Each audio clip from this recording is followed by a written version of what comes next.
Hello everyone. I am thrilled to be part of Living Your Best Life. And I'm here today to share with you a very important principle, which is your word is your currency. When people think of currency, they think of the worldwide financial markets, which are all interconnected today. You hear terms like the Deutsche Mark, in the euro dollar, in the yen, in the yak, in the loonie, which is a Canadian currency. And all this is tied together. And the credibility of these countries is based on the value of their currency, and that the currency would perform for what it's designed for, that it has a specific value. Now in the U.S., we float bonds each year, and the Chinese government buys more bonds than any other country in the world. Why? Because they know the U.S. government is good for its word.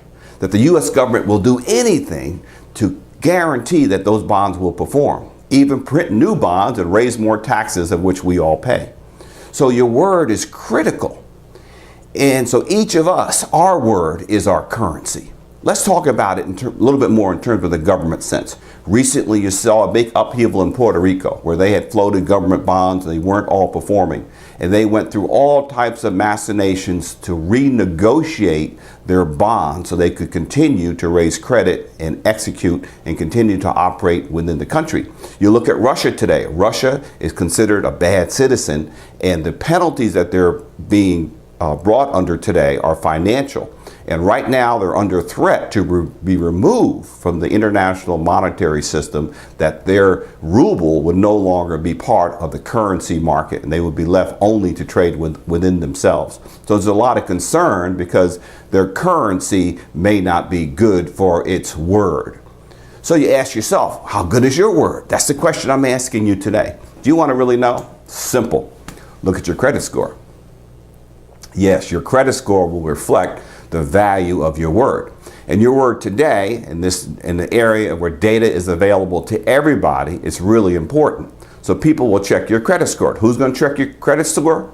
When you go to look for a job. That's the first thing they're going to do, to see if you're a person who pays on a timely basis, if you've had any defaults, what have you done with your debt, if you've been a person who's continually kept its word in terms of your financial agreements. You may have a young lady or a young man that you're pursuing. Guess what? They're going to check your credit. They want to see if you're a long-term good investment. When you buy car insurance, they check your credit. When you buy a house, when you buy anything today.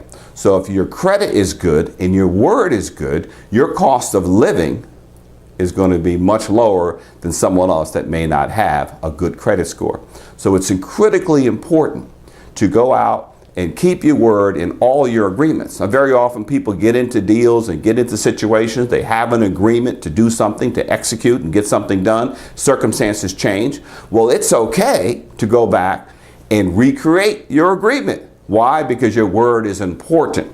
I've been in business deals where other companies were required to post significant financial guarantees on a project. And one instance in particular, a large company, General Motors Acceptance Corporation, we were doing a project with them, and I knew the executive there, and they're asking us to put up several $100,000 to perform on this contract. And the gentleman said, well, no, wait a minute. That's Richmond McCoy from Urban America. I know him. He's a man of his word. So it can really show up in all areas of your life. Let me give you another example of the impact of this with how it affects corporations. So last Christmas, we heard about Target, the big department store, how they weren't able to protect people's information on the security side. So the value of that company has gone down. The stock price has gone down. I read where the CEO's compensation went down dramatically because they were not able to protect the information from their customer base, and people lost the value and the comfort that they could protect them. Their reputation went down. You're seeing it also today with General Motors, which was a company that had failed, gone into bankruptcy. The U.S. government supported them, got them back in place, created all these jobs, and they were really on the uptick. And then this scandal came out about a car that they had that had a defective ignition system. Now it looks like they knew about it and they didn't tell the truth about it, and now their word is in question. So the value of that car is going down. The value of that company is going down. So when people are making a choice of whether to buy a Ford or a Chrysler or a Mercedes-Benz, they're going to think about that because their reputation has hurt them. And this happens to all of us in our business situations and in our every atmosphere that we live in. So if you want to create a company and you need capital and you need strategic partners, they're going to ask about you. They're going to investigate you. They're going to talk to other people who know you. They're going to call and say, Richmond McCoy, is he a good guy? Basically they're asking, is he a person of his word? Is he a person of integrity? Not just that I'm honest, but do I have the ability, do you have the ability to execute on the business plan that you put in front of someone? That's very important.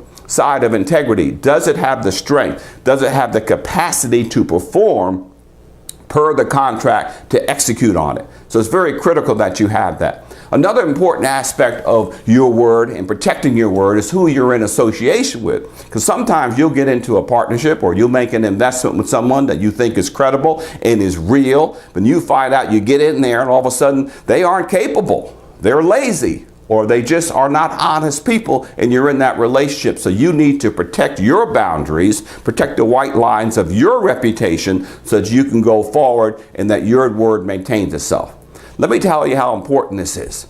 So we've gone through some currencies, some of the most valuable currencies in the world. The US dollar is valuable because we continue to produce money. The Deutsche Mark in Germany is extremely valuable. Historically, it's performed extremely well.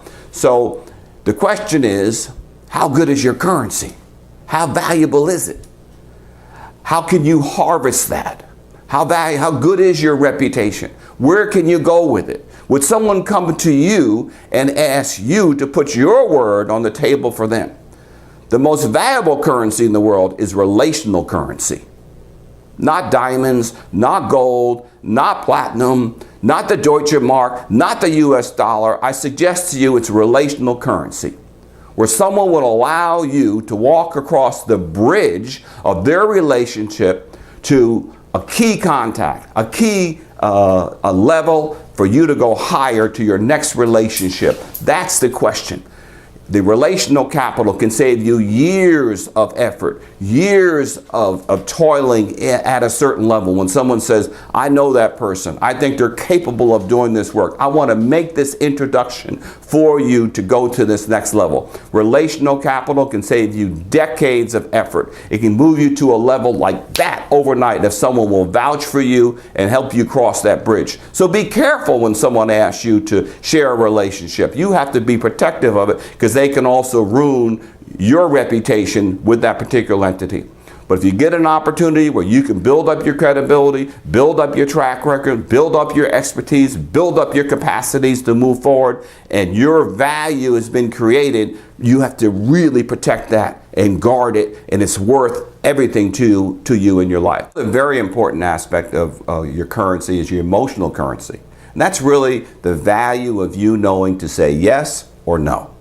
And additionally, it's really about your ability to listen to another person, giving them objective advice, sound advice based on your experience, to really be able to articulate solutions for people without having an agenda of your own. And the key is really listening. It's a lost art. But if you can listen to people, to hear their heart, and be knowledgeable about the subject they're speaking about, you can't listen to everybody about every subject that you don't know. If you don't know about it, then deny the opportunity to be that emotional support. But if you can do that, it's very critical that you do it. The final area is your intellectual currency. Gosh, that's really important. That's based on your experience, your successes, your failures, the wisdom that you generated, the time that you've invested in your career, your worldwide travels, the companies that you work for, people that you work for, things that you have seen to be successful that have failed. That's taken years and years of pain. I am a big believer in helping people. I'm a big believer in encouraging people. I'm a huge believer in connecting the right people in certain situations. But my intellectual currency has tremendous financial value. Don't give it away. Develop it, market it, harvest it, promote it. That's what you have earned. That's what you've invested in. That's very valuable currency. No one else has gone the way that you've gone. No one else has had that assignment in their life to accomplish something. No one else has that anointing to accomplish what you've accomplished. That's valuable. That's a gift that God has given you. And you are to harvest it. You are to manifest it. You are to perfect it. Let me wrap this up for you really with my own personal story. I've been in the commercial real estate business for 30 years, and I started in New York City. Been very fortunate. I mean, at this point, been $6 billion of transactions and invested in urban markets all throughout the United States, and tens of thousands of jobs, and had the good fortune of representing large pension funds, banks, and insurance companies. But where I started, I think, is important too. Might encourage you. When I was in New York City, as a young man, I didn't have much money, and I was going to college at Fordham University, and I was driving a taxi to support myself, and I kept picking up all these real estate brokers, and they'd get in the back seat, and they were talking about what they were doing and the money they were making, and I said, well, how's that work? And could I get in this business? And they just said, yeah, man, you ought to try this out. So I actually looked at the newspaper, saw a small company that was hiring leasing brokers, and I drove the taxi at night and did the real estate during the daytime. And I was very inquisitive about how the business worked, and I was fortunate. I had two young ladies that were in the business, and they allowed me to just sit next to them, and I would literally sit on the floor and listen to them speak to clients, and I'd write down what they'd say, and I looked at their work habits and how they spoke to people and what they did and how they served people, and I started to do the same thing. And thank God, after 3 months, I made my first deal. I was able to rip up that hack license and move on. And then I was fortunate enough, I met another gentleman from Armenia who brought me into his company, and he trained me to really be an expert in corporate leasing in New York City, to really be about service, to be about integrity, to be thorough in working with people. And I was with him for 3 years. Then I had another opportunity open through a friend of mine, and I joined an international firm doing corporate leasing as well. And situations kept changing and doors kept opening, and I moved forward. And each one that I did, I pursued more market knowledge, more relationships. I continued to work hard, but always about providing a very high level of service. And so ultimately, I kept pushing the envelope in my real estate career, from transactional to management to investing. And along the way, I did a lot of pro bono work. I think it's very important in life to be able to give of your intellectual capacity to those that need it. We did a lot of work for churches and nonprofits just to help them out with their real estate projects. Along that direction, I met a gentleman named Michael, who was in the media business, and he took an interest in me and did a lot of research on my company, and he was in relationship with a gentleman at Time Life, and they were doing an article on executives in business. And I ended up on the cover of Fortune magazine with a lot of noteworthy people, Magic Johnson and people like that. So it's quite incredible. Through one effort I did for helping nonprofits, it led to another one. And then CNN did a half-hour program on our company in 1997. So one thing led to another, and ultimately got into the investments of raising capital, investing in urban markets. So these were all relational situations where someone said, I like you, I trust you, you're smart, you're honest, let me introduce you to another level. So this is where your life can go if you protect your word. So I encourage you to go forward. Be a person of your word. Be a person of integrity. Be a person of passion, and learn to give and live your best life. And if you want more information, go to my website, richmondmccoy.com. And the book in there called Building Generational Wealth, which is the in-depth writing of many of the principles we spoke about today. And if you buy one book, we'll send you another for the rest of your family. God bless you.